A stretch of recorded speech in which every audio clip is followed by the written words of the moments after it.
Good morning. I just thought I would start this vlog out with some very exciting news. Now you might wonder why I am in the back seat of my car. That's because I'm sitting next to somebody very handsome. I'm going to turn the camera around. Let's see here.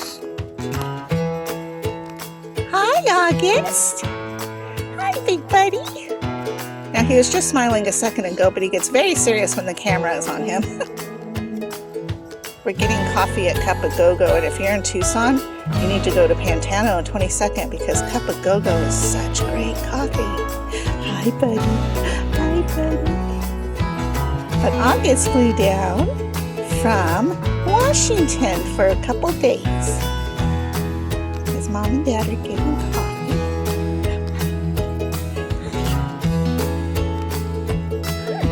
Oh, Texas sun is bright. He's much bigger than Charlie in some ways, but not in some ways.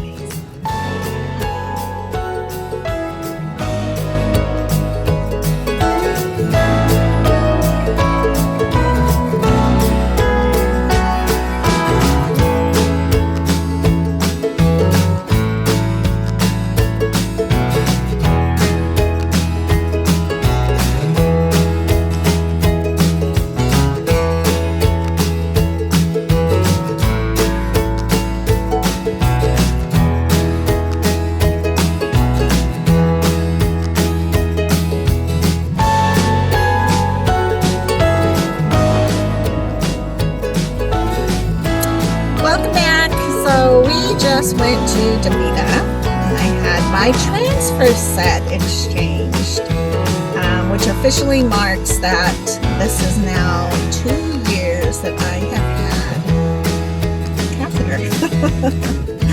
catheter. 2 years that I've been on PD dialysis, which is crazy because it doesn't feel that way at all. I almost feel like I've had it on forever, and then there's other times where it's like, wow, it's only been 2 years? So, I don't know. Anyways, it's always a very meticulous and detailed time of exchange. And I admire all the steps that Beth takes to keep everything sterile, because that transfer set time is where the tip of your tube coming out of your body is exposed. And so if she was not careful, definitely peritonitis would probably set in. Man, this traffic is crazy. And I know I always say that when I'm coming back from Devita, but literally today it's really bad. Almost took me 45 minutes to get to my appointment. Oh, and it was collection day, which means that when I drain, I have to keep my bags and bring them in. So I had to bring in 3, but I brought in 4 because I don't know what I was thinking. I used to bring in 6, and now I only bring in 3. And I have to remember that because I don't know why I came up with 4. Maybe I thought my whole 3 exchanges plus a drain. I don't know.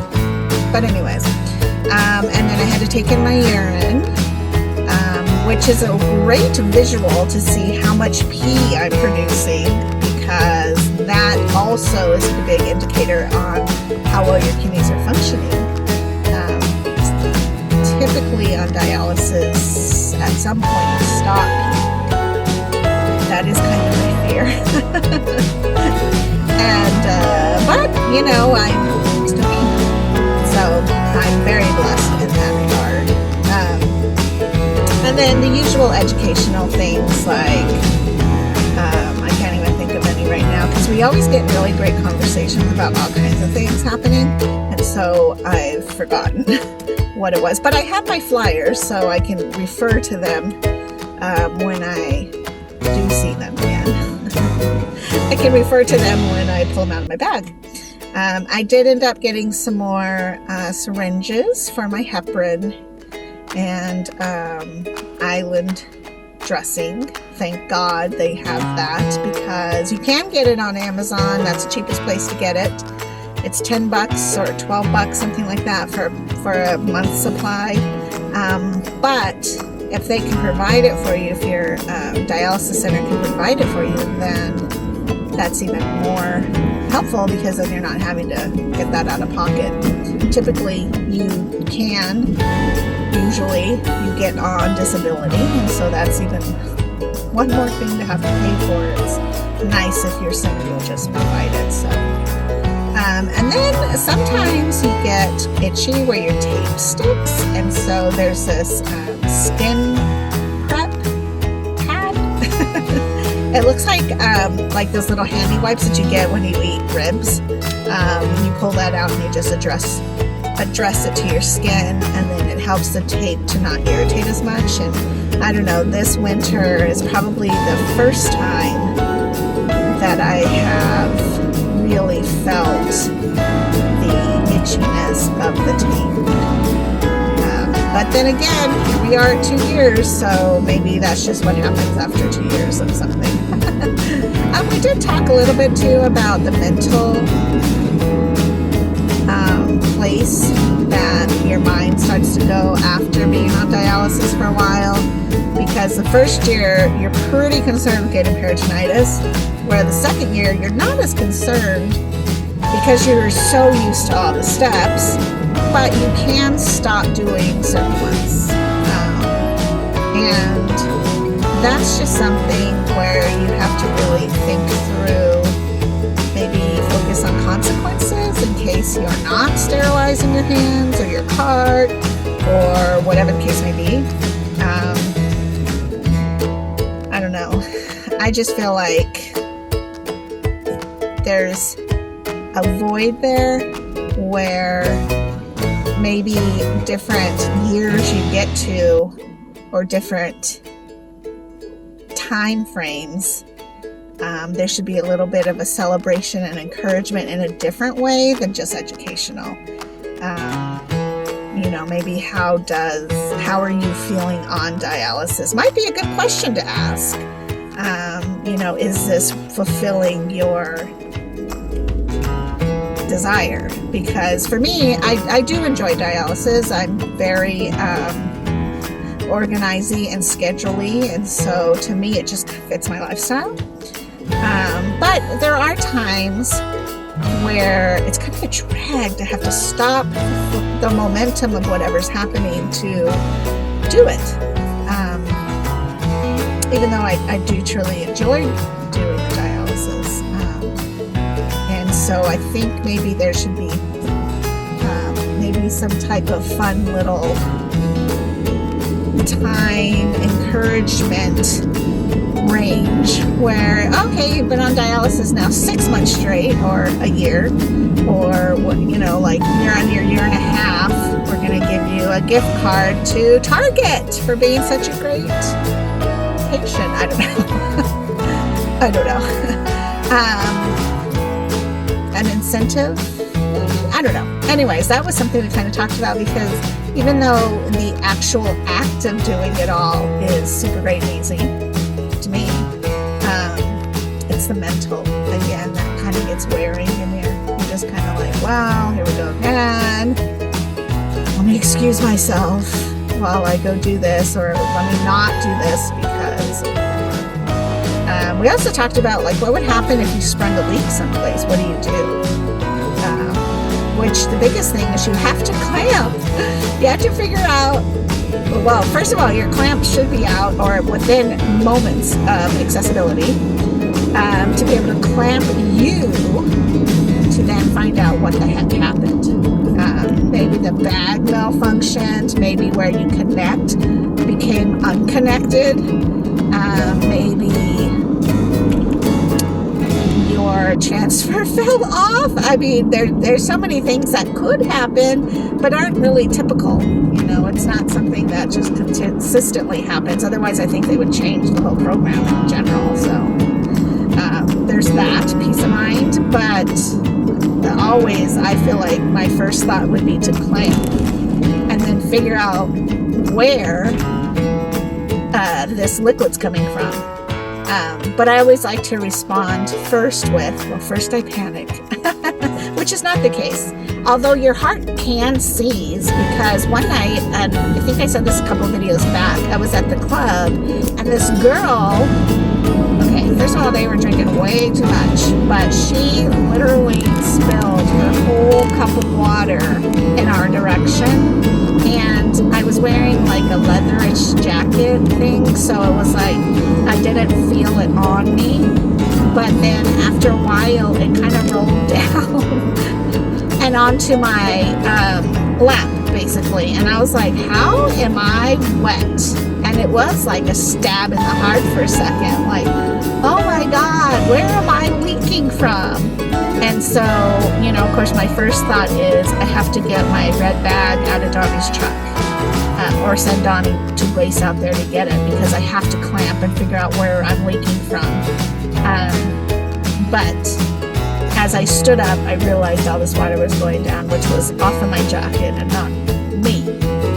So, but it is scary for a moment, because you do kind of panic, because the last thing you want is peritonitis, and so you just definitely want to make sure that you're okay. I have heard stories where the clamp or the tube literally gets cut, sometimes by us because we're dumb and we're trying to scrape the tape off, or we're trying to finagle with it in ways that we should not be, or accidents, like you're at work and somehow it gets severed.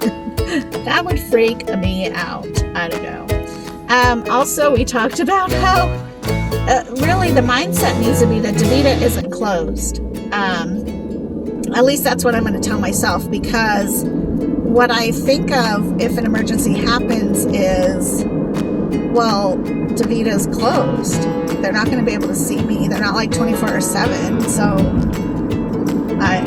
if my transfer was to fall off, then how do I get help? I'll have to wait till the morning anyways. And I think because of that, people won't call in until the morning, which might be too late. In regards to infection, I was like, if I fell in the water, I would go to like the hospital, because I'd be like, oh my God, but I guess the hospital won't know what to do because they're not trained in peritoneum dialysis. But in my head, it's safer and the place to go, because the emergency room is 24/7, where you think of the Devita clinic or a clinic to be closed. So in my mind, I have to think, no, they're open 24/7, because there's always an on-call nurse, but it doesn't seem like, you don't seem like in an emergency you would call, you would go. So I don't know. Anyways, in my head, I have to remember that they are 24/7 available.